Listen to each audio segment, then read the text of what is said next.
We've been trying to help children who've been abused, but in recent decades, the most important thing is there a way of sparing children from that experience in the first place? And we call that prevention.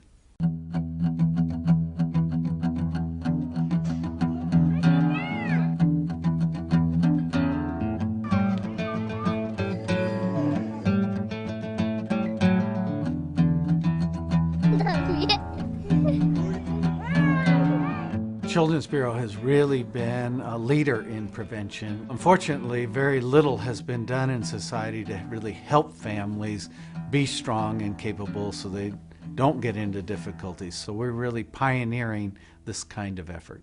Where did you put it, Anthony?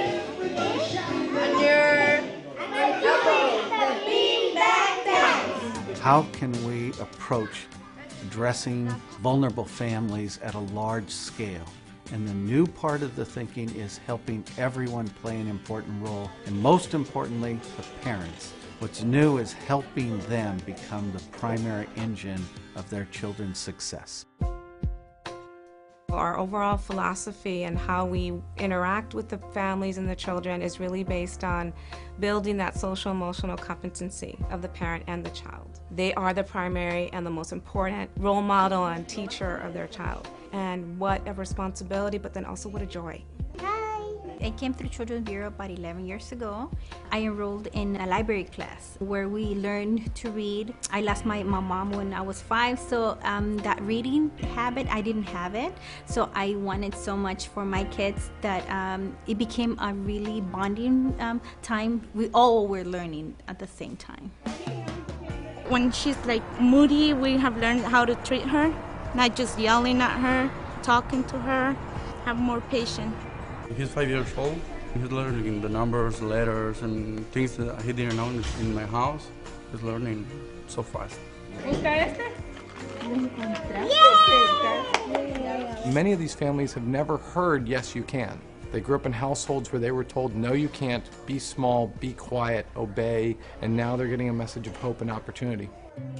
A lot of times we have parents that do not believe that they have something of value to share. How do we then lift up the parent and let them know that anything that they do is of value?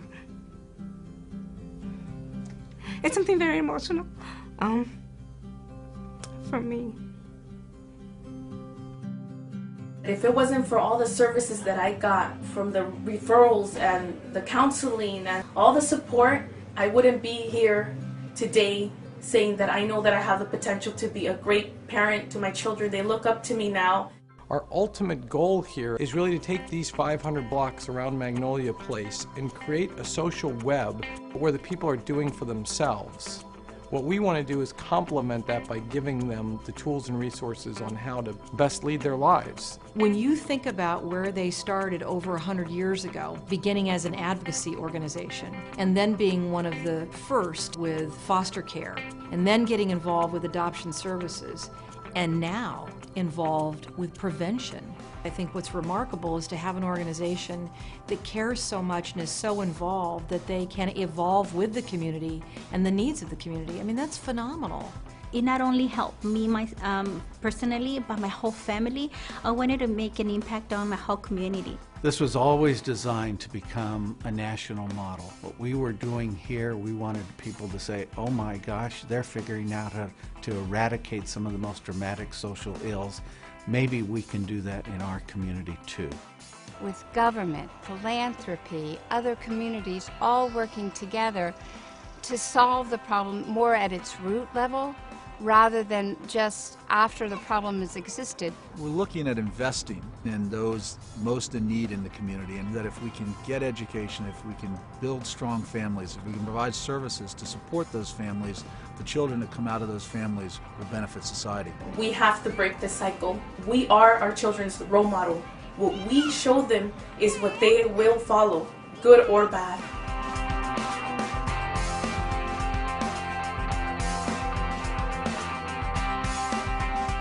Everything has helped them a lot, and like it's a life-changing experience, and it's something that will stay with us forever.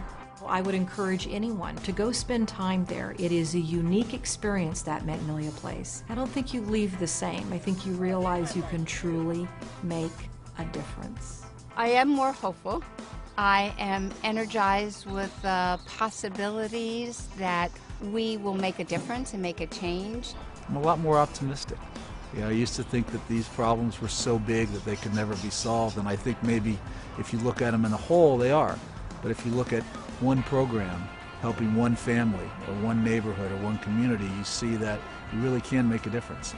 If you come here and see it and you experience the families and you hear the sounds and you just stand in the lobby for 20 minutes, if you're not moved, you'll be moved.